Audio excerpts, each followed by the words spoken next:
There once lived a woman in a small village who had faced the greatest pain life could offer. She had been married at a young age to a kind and gentle man. She could not bring herself to eat or sleep. Every corner of her home reminded her of him, the empty chair at the dining table, the worn sandals near the door. She asked herself why life was so cruel, why death had stolen her happiness, and why she should continue living when everything she loved was gone. The thought of ending her suffering crossed her mind, but a faint voice inside her heart stopped her, and the soundless nights where once his laughter had filled the room.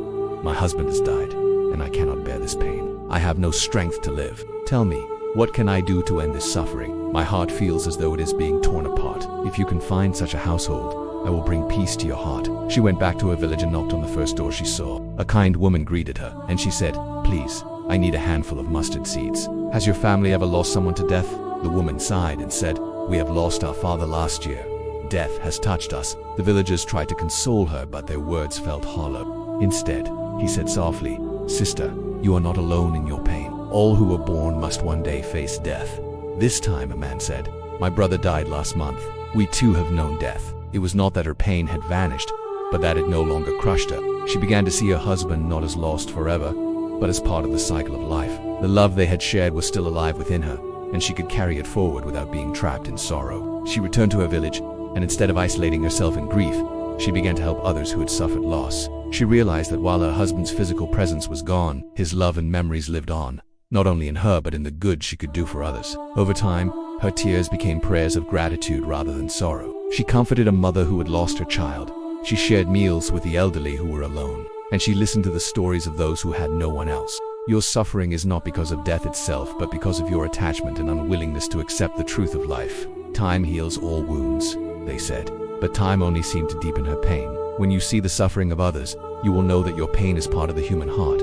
In helping them, you will heal yourself. Remember that every moment is precious, for it will not come again. Do not waste it in clinging to the past or fearing the future. They said her eyes carried both the depth of sorrow and the light of peace, and whenever anyone asked her how she found such strength, she would smile softly and say, "I listened to the words of the Buddha, and they taught me to let go, to understand, and to love without fear." Some had lost parents, others children, others friends or loved ones.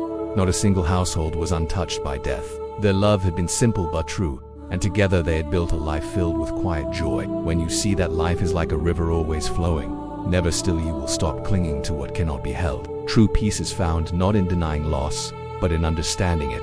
However, fate turned cruel when an unexpected illness took her husband's life. In a single night, the woman became a widow, and her heart was torn apart. Without hesitation, she set out on a journey to find the Buddha. It was a long and difficult path, but her sorrow pushed her forward. When she finally found him, he was sitting under a tree, surrounded by disciples who listened in silence. Tears filled her eyes, but they were different this time. "My heart still aches, but I no longer feel alone in my pain." They were no longer only tears of grief, but also of realization. His presence was calm, like a still lake that reflects the sky. The days following her husband's death were filled with unbearable sorrow. She wandered aimlessly, lost in her grief.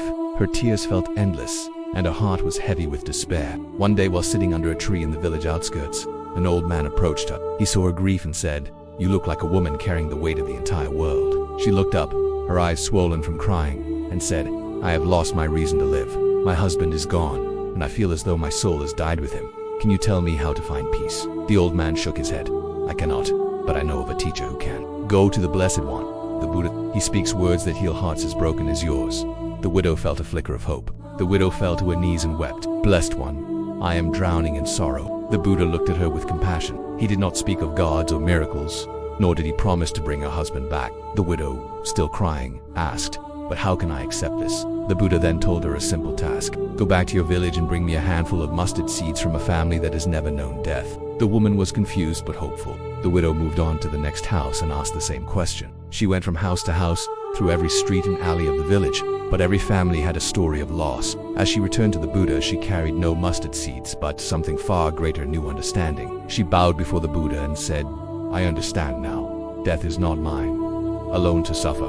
It is the path that all beings must walk." The Buddha nodded and said, "Grief is born from love, but love, too, must accept the truth of him." The widow listened deeply to these words. For the first time since her husband's death, she felt a sense of lightness in her heart. She asked the Buddha, "How do I continue to live with this understanding?"